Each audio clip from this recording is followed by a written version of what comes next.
जय श्री कृष्णा। श्रीमद् भागवत गीता में हम लोग 6ठे अध्याय को सुन रहे हैं, जिसमें 6 श्लोक तक सुन चुके हैं। भगवान श्री कृष्ण योग को ढालने के लिए साधक को 6ठे अध्याय में बतलाने लगे हैं। कौन योग को अपने अंतःकरण में ढालता है, इसके विषय में, उसके लक्षण को और क्या करना है, इसके विषय में पहले श्लोक में तो बतलाए हैं 6ठे अध्याय में कि अनाश्रितः कर्म फलम कार्यम कर्म करोति यः सह सन्यासी च योगी न च निरग्नि न च अक्रिय। कहते हैं कि अनाश्रितः कर्म फलम, जो कर्म फल का आश्रय नहीं लेता है और करने योग्य कर्म को करता है, वह योगी है या सन्यासी है। न कि अग्नि को त्याग दें और क्रियाओं को त्याग दें और वह सन्यासी बन गया, वह योगी है, ऐसा भगवान श्री कृष्ण गीता में नहीं कहते हैं। कर्म फल का आश्रय नहीं लेना है। भगवान श्री कृष्ण 6ठे अध्याय में इस विषय को आगे बढ़ाते हुए कहते हैं कि मनुष्य अपने आत्मा का उद्धार भी करता है और अधोगति में भी ले जाता है। एक ही आत्मा जब परम शांति को प्राप्त करने के लिए तत्पर हो जाता है, वह अपने आत्मा का उद्धार करने लगता है, यानी परम कल्याण को प्राप्त करने लगता है। और वही आत्मा जब भगवान के दिए गए निर्देशों का पालन नहीं करता है और कुछ भी करने के लिए राजी हो जाता है, वह अपने ही आत्मा को अनंत योनियों में और यातनाओं में डाल देता है, यातनाओं को भोगने में डाल देता है।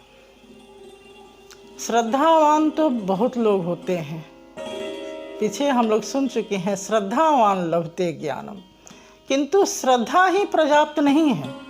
श्रद्धा के साथ साथ तत्परता भी होना जरूरी है। तत्परता के साथ, लगन के साथ लगने का विधान है, वही योगी अथवा सन्यासी बन सकता है। श्रद्धावान शिथिल भी होते हैं।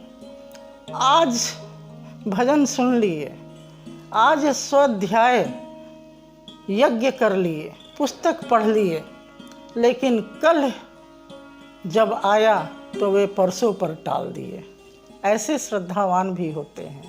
लेकिन भगवान श्री कृष्ण के कथनानुसार ऐसे शिथिल जो होता है वह योगी नहीं होता है, वह सन्यासी नहीं होता है। श्रद्धावान एक मीठी चाह भी रखता है, कर्म फल को प्राप्त कर ले।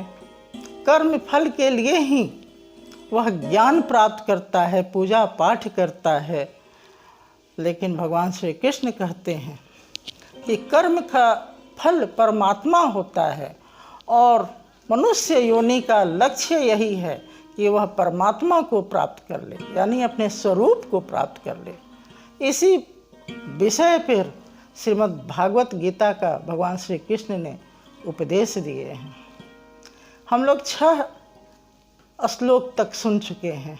कहते हैं कि अपना ही आत्मा बंधु भी होता है और शत्रु भी होता है।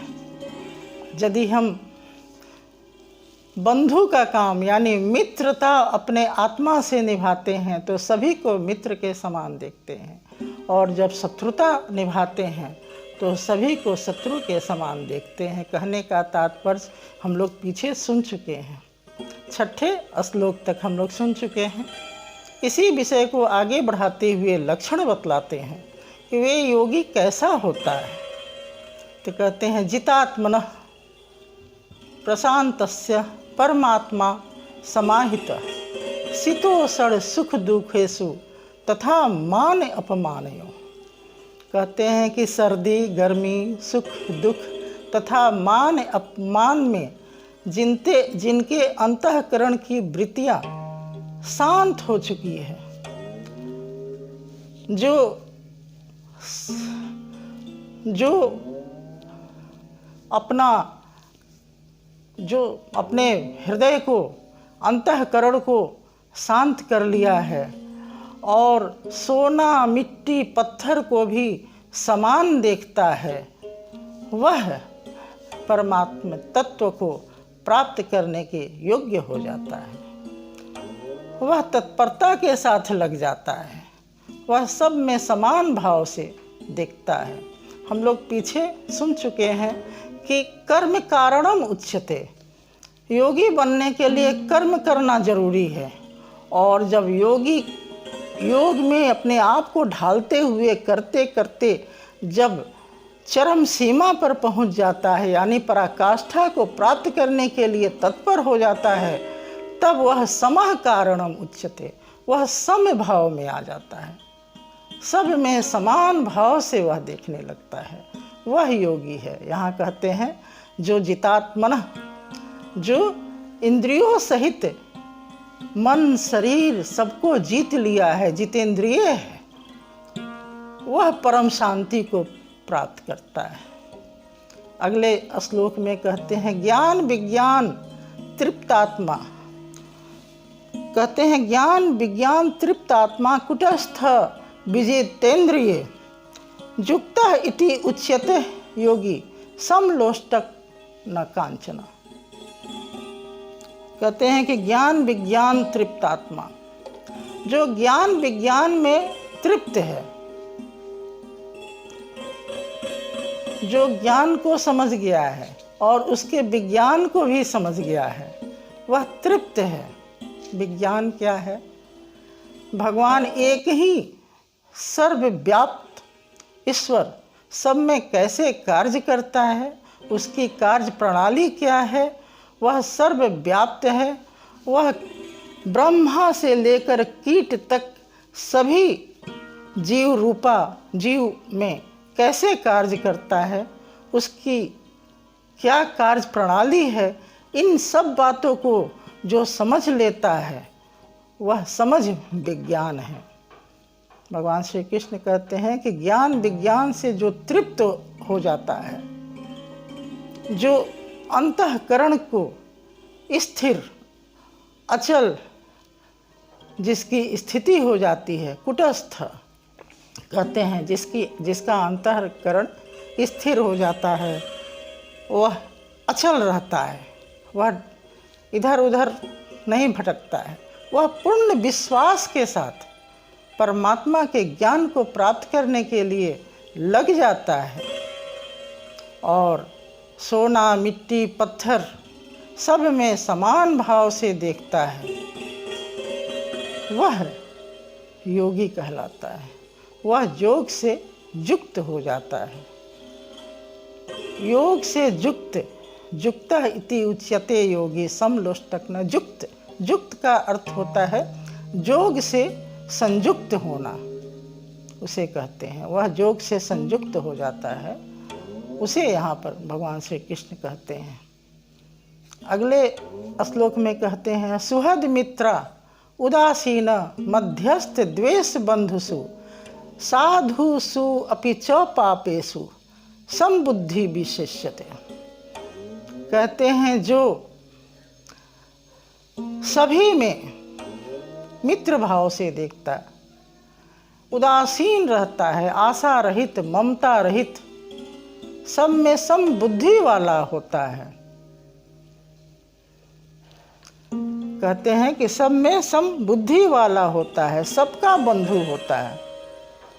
साधु हो या कहते हैं साधुषु अपि च पापेषु, साधु हो या पापी हो, सब में सम भाव से देखता है।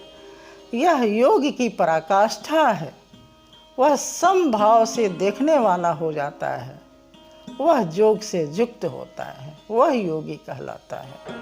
ये लक्षण बतला रहे हैं कि योगी कैसा होता है, उसकी रहनी कैसी होती है, वह कैसे कार्य करता है, इसके विषय में यहाँ बतलाते हैं। कहते हैं योगी जो होता है वह समभाव वाला होता है। कर्म को करते हुए, करने योग्य कर्म को करते हुए वह आगे बढ़ता है और तत्परता के साथ, लगन के साथ लगे रहता है। चाहे वह गृहस्थ आश्रम में हो, चाहे वह जंगल में हो, किसी समूह में हो, वह भाव समाधि में रहता है। वह चलते फिरते, खाते पीते, सोते जागते हमेशा वह परम तत्व को जानने के लिए तत्पर रहता है। परम तत्व परमात्मा के साक्षात जानकारी का नाम ज्ञान है। इसमें 1 इंच भी दूरी यदि है तो अभी जानकारी बाकी है, वह अज्ञानी कहलाता है।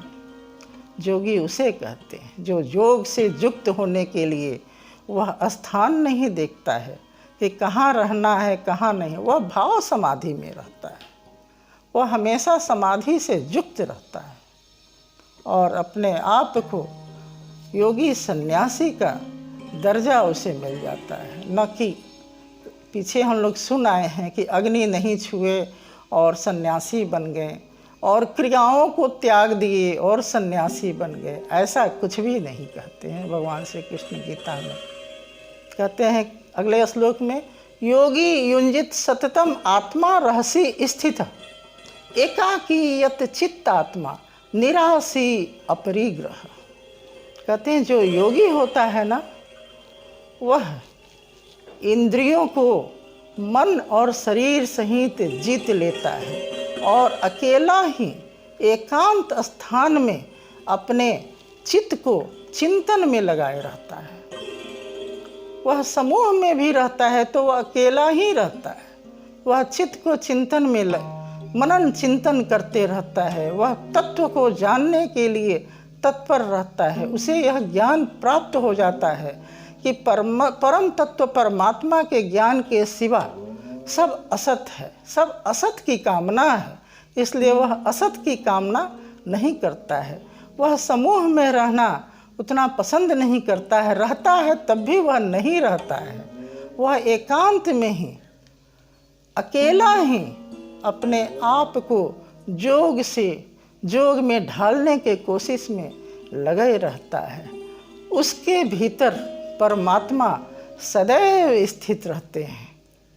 पीछे हम लोग सुन आए हैं कि भगवान कहते हैं, मैं उसके लिए करता हूँ जो अपने अंतःकरण को सूर्य के सदृश प्रकाशित कर लेता है। मैं उसका रथी बन जाता हूँ। इस प्रकार भगवान श्री कृष्ण कहते हैं कि वह अकेला ही योगी अपने आप को योग में ढालने के लिए तत्पर रहता है। हरि ओम तत्सत, हरि ओम तत्सत, हरि ओम तत्सत।